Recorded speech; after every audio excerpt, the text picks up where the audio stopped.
it's clear that the world-class programme's primary focus was on delivering medal-winning performances. And in this respect, it's an extremely successful programme. At times, the culture and climate came secondary to this.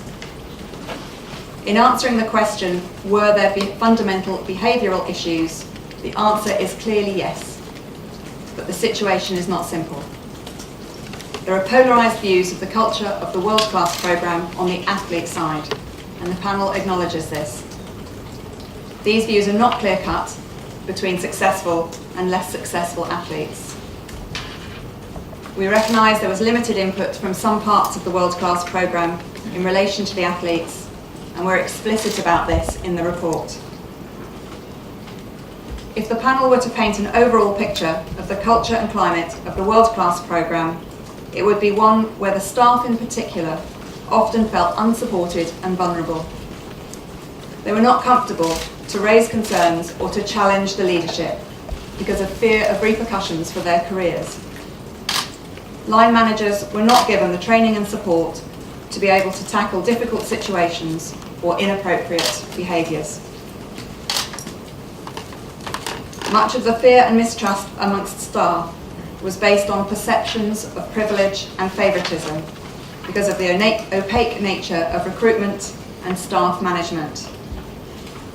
The distance of the board from the world-class programme did not help, and there was an open lack of respect by the world-class programme leaders for the then board members. In such a close working environment, it's inevitable that some of this culture would have been passed on to athletes, directly or indirectly.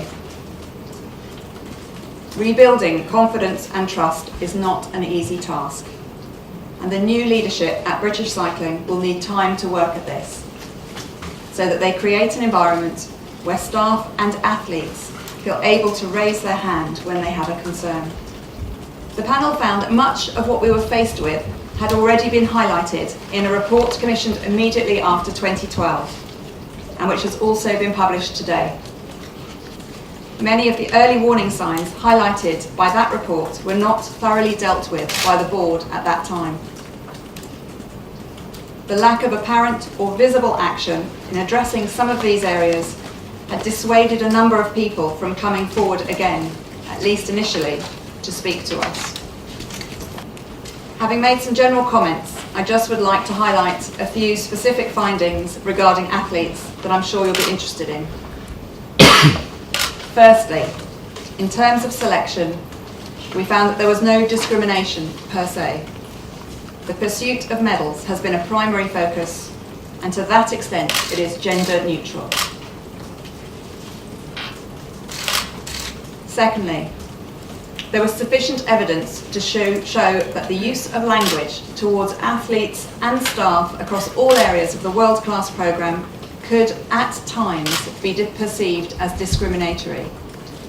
It was certainly derogatory, unpleasant, and has no place in the modern workplace or the high-performance environment. Next, we found that the grievance process instigated after Jess Varnish's exit from the world-class programme was not well handled. We've made recommendations on this and on the appeals process, and hopefully that will help ensure it does not happen again.